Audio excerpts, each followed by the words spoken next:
पीछे हटिए ना। मुख्य द्वार पे आज के हमारे अतिथि जिलाधिकारी महोदय आज 2 दिवसीय कृषि यांत्रिकरण मेले में पधार चुके हैं।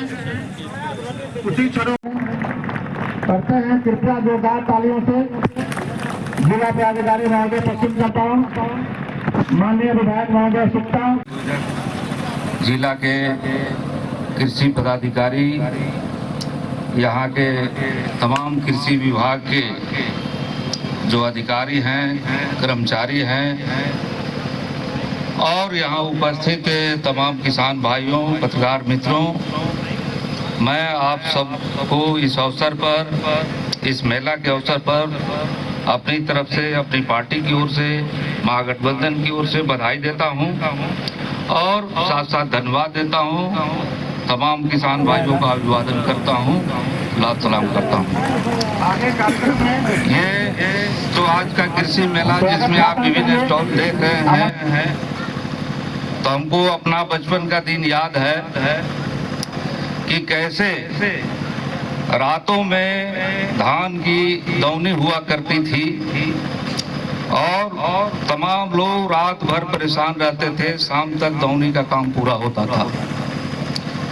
एक जमाना था कि केवल हल बैल से खेती हुआ करती थी, लकड़ी के हल हुआ करते थे, उसमें एक लोहे का छोटा सा फाल हुआ करता था और इसके साथ साथ केवल खुरपी, हंसुआ और ये कुदाल जैसे यंत्र जो थे, बस यही कृषि के यंत्र थे।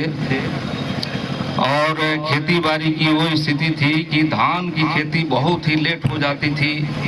धान बुआई करते करते, गेहूं की बुआई करते करते काफ़ी लेट हो जाती थी, उसका समय बुआई का ख़त्म हो जाता था, फसल की उत्पाद क्षमता कम हो जाती थी। तो ये सारी चुनौतियां जो हैं उसको हमारे कृषि वैज्ञानिकों ने, तमाम किसान भाइयों ने अपने रोज के प्रयोग से उसको कबूल किया, उसको हल किया, उसका रास्ता निकाला और आज आप देख रहे हैं कि यहाँ कृषि के विभिन्न यंत्रों के जो स्टॉल लगे हैं कि आज धान की दौनी की समस्या नहीं रह गई है कि महीनों धान की दौनी होगी, वो खिचड़ी तक का समय बीत जाएगा, बुआई का समय बीत जाएगा, रुपाई का समय बीत जाएगा। उस समय पर तमाम कृषि यंत्रों ने एक नियंत्रण हासिल किया और ये किसानों के हित में गया। और महागठबंधन की जो सरकार रही है अभी, इस मामले में ये पूरी तरह से किसानों के प्रति अति संवेदनशील है और रोज नए आविष्कार जुड़ रहे हैं। और हमें बहुत खुशी है कि पहले हम लोग के यहाँ पंजाब से, हरियाणा से, दूसरे जगहों से कृषि यंत्रों को मंगाना पड़ता था, वो हल फाल से लेके तमाम चीज़ों को ट्रैक्टर के जो फाल हुआ करते थे। आज आप देख रहे हैं कि सब अपने जिले में बन रहा है, कई जगहों पर, साठी में, कुमार बाग में, चनपटिया में, बहुत सारे जगहों पर लोग बना रहे हैं। तो ये अच्छी बात है और ये पूरे यहाँ के लिए खुशी की बात है। इस दिशा में हमने प्रगति की है। हम इस मामले में ये भी कहना चाहेंगे कि बीज के मामले में भी जो बीज संरक्षण का एक दौर था, बीज संरक्षण बहुत ही कठिन हुआ करता था। पिछले साल के बीज को किसान लोग रखते थे और फिर उसमें से बहुत बीज खराब भी हो जाता था।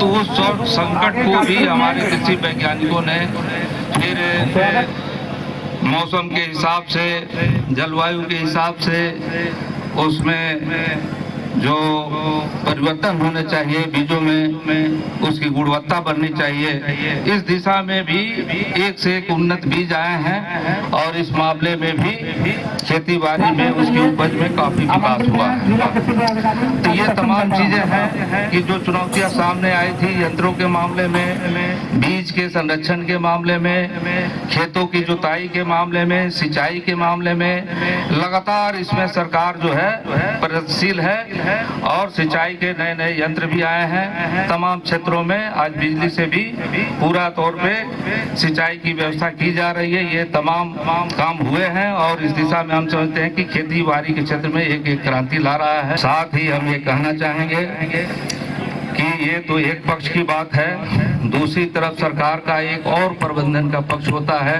कि किसानों की फसलों का दाम ठीक से मिलेगा कि नहीं।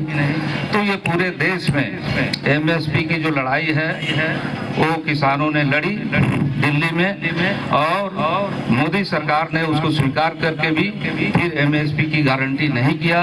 किसान जो फसल उत्पाद करते हैं उनका दाम मिलना चाहिए, और तब ये यंत्रों के माध्यम से, बीजों के गुणवत्ता के माध्यम से, फसलों के दाम के माध्यम से पूरा खुशहाल किसान होगा।